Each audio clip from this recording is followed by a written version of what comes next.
Hey, look, a new subscriber. Now, greetings everyone present over here. In today's video, we are going to be talking about XML. Now, XML is a very popular attack which is still quite famous if you look around yourself. Probably it's because it's used in OWASP top 10, that's why, but still.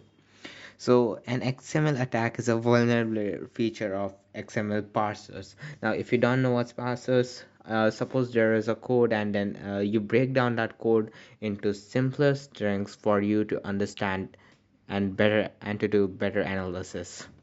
It often allows an attacker to interact with the backend or external system that the application itself can access. So it's more like you can use it as a backdoor and get in the system, do it. So the XML is generally of two types. One is in-band and the other is out-of-the-band. Now the in-band, which is quite mostly used, it gives you an immediate response to the XXE payload that you uploaded, whereas the out-of-band is also known as blind XXE. It doesn't give you a direct and immediate response, so you'll have to wait for that. Now, this challenge is by tryhackme, and this is the OWASP top 10 series. So now we are just going to say that the in band over here is more like active and the out of band over here is passive. Now imagine it that way, and let's get on with the next page. Now that we know how XXE is quite vulnerable, let's understand this beautiful markup language XML, which is so the full form of XML is Extensible Markup Language, and it is as you can see, a markup language just like HTML. So it sets the rules for encoding and a format, and it's generally human readable as well as machines can also read it. So it is generally used for storing or transporting data over the system. So why we use XML? Now that's an interesting question. So it's you don't really need a programming language in this, so it's quite easy if you ask me about it. And data can be stored and transported, which is its main function, and allows using DTD and schema. Now I'll get on with it because it's a bit complicated. So we will first ensure the DTD, but still. Um, Now the next part. So these are the syntaxes, as you can see, XML version 1.8. Now see, you don't really need that 1.0 version 1.0 thing. You just need XML. So mail, falcon, so these are XML commands, and they all contain a root over here. For example, over here the main, which is also known as the function class, can be considered a root over here. So and these all are to slash to from slash from and subject. These are all children elements. We call them children elements. They are not really children elements. If the XML doesn't have a root, then it would be considered wrong or invalid. So as it suggests, it's invalid if the XML document doesn't have any root element. Now we have got over here, as you can see, the DTD. So the DTD stands for document type definition, and it generally defines some rule and legal elements over here. For example, over here the legal elements: to, from, heading, and body.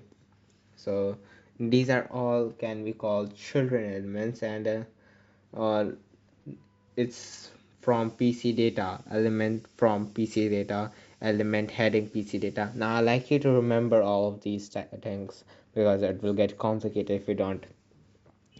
And then how to define a root element: over here exclamatory, doc type, and then the root element name. For example, over here it is note, and children element, as you can see over here, to from. So just put exclamatory element for before that. So and this is a example of this, and here we really don't need the 1.0 again, but it's a good practice. I don't know why, but so let's do it. Now let's get on to the most important thing over here, the whoa, one more second. So before practical, I don't think so we need anything else. I hope so. So let's see what's next. These over here are some XML advantages and some payloads over here. So let's see. Name Falcon and name. So we just named an entity name, and then we put assign it a value feast over here in the first payload, and in the second payload we are asking for /etc/password file. Amazing, isn't it? Now this is the x-axis side which we need to hack, and this is where we put our payloads over here. So our first task will be to put the name, and I have copied the payloads. I have put the payloads in the description box also. So let's put over here Crifoxul and unknown. So let's see, center repeater, and then this is what you should do as a common practice, Crifoxul unknown.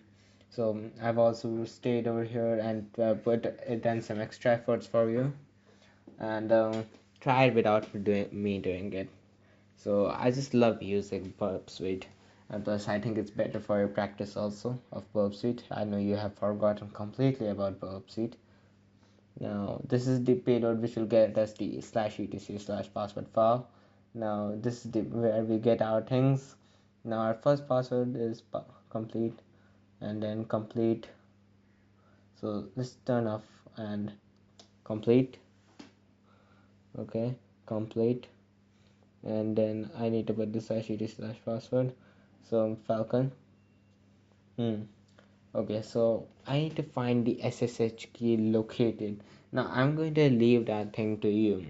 So I'll just leave this to you. Now you have to analyze it yourself and find it.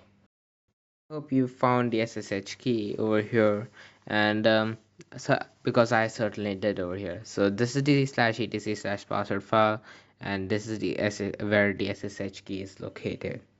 So double slash, yeah, always do not forget to do this, and yeah, here you go. So first 18 characters. Do I really need to count? So I'll just delete some.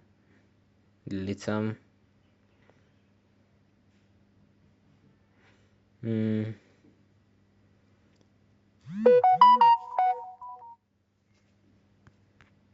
Mm,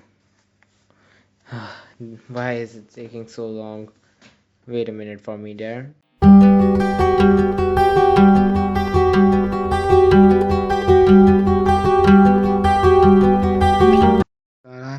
Yep, that's how you do it.